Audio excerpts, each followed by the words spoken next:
नमस्कार। आज हमरा के रउआ लोग से एगो कसम चाही।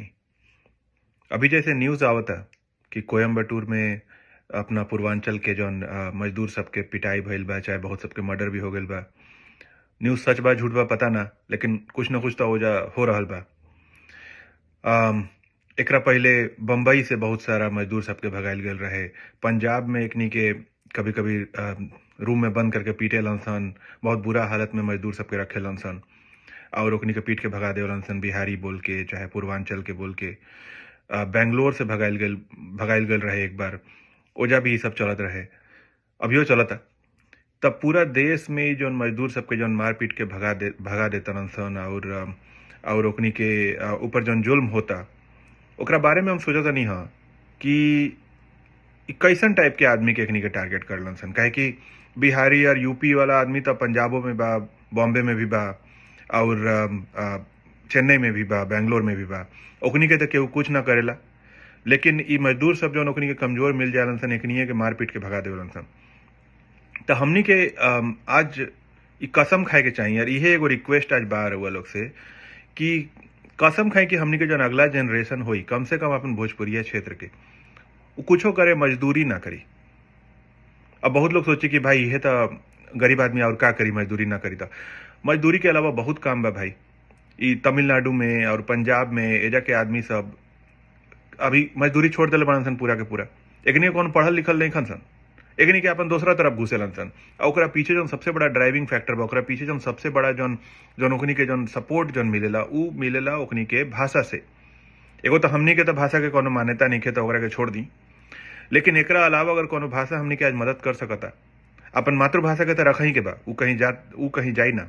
एकरा अलावा अगर कोनो भाषा हमनी के मदद कर सकता तो अंग्रेजी। हम ऑलरेडी यही साल 10 गो वीडियो बना चुकल बानी यही बात पर। देखिए अब जौन हमनी के जौन उम्र हो गई बा, माने हम अपन बात नहीं करत, लेकिन बहुत लोग जेकरा के अंग्रेजी ना आवेला उ लोग तो अब थोड़ा सीखल मुश्किल हो गई बा। लेकिन एगो चीज के रउआ कोशिश करी कि राउर जौन अगला जनरेशन बा उ कैसे ना कैसे अपना पढ़ाई के साथ, उ जौनो मीडियम में पढ़ाई करता, हिंदी में पढ़ाई करता, बांग्ला कुछो में पढ़ाई करता, लेकिन ओकरा साथ उ डेली थोड़ा सा अंग्रेजी सीखे, अंग्रेजी बोले। कहीं वो से रद्दी से कोनो किताब उठा के ले आए, कहीं वो से कोनो पुराना न्यूज़पेपर उठा के ले आए, कहीं से भी पढ़े, ओकरा डिक्शनरी में देखे, सारा शब्द के समझे और अंग्रेजी पर अपन पकड़ मजबूत करे। मजदूर नहीं के बने के, कॉल सेंटर में जाके जॉब करा, कोनो जाके ऑफिस में प्यून बना, टाइपिस्ट बना, कुछो बना, लेकिन तरह के मजदूरी नहीं के करे के। ये देखे में बहुत बुरा लागेला हमनी सबके होके कि हमनी के यहाँ के आदमी मजदूरी करे जाएला और जाकर के ओजा लोग पीट देवलन सन। ओकनी के नइखे दम हाथ में तब ही न ओजा हमनी के लोग जाता मजदूरी करे। और ओकनी के हाथ में जान रहित मजदूरी करेगा तो हमनी के काहे जैती सन।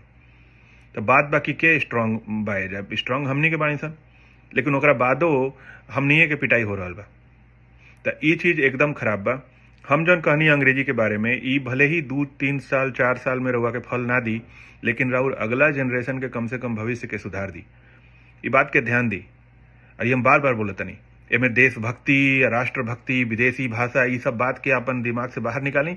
अभी समय की जरूरत यह बा, चुपचाप भोजपुरी बोली, भोजपुरी के साथ सब जगह प्रयोग करी और अंग्रेजी बोली। हिंदी के लात मार के निकाले के बाद साइड करी, हिंदी से कुछ नहीं के हो के। हमू 20 साल बर्बाद कर लेनी हिंदी बोल बोल के। तो अपना भाषा में बात करी, अंग्रेजी के जरूर सीखी। अपना बच्चा सबके बोली कि भाई कहियों से कुछो रद्दी फद्दी कहियों कोनो किताब उठा के पढ़ भाई, रात के 1 घंटा अंग्रेजी के प्रैक्टिस कर डेली, कि आगे चल के कहीं पर भी अगर कुछो ना भइल तो कम से कम एगो बेसिक नौकरी जरूर लगी। चलिए यही बात के साथ हम रखतनी, फिर मिले अगला वीडियो में। नमस्ते।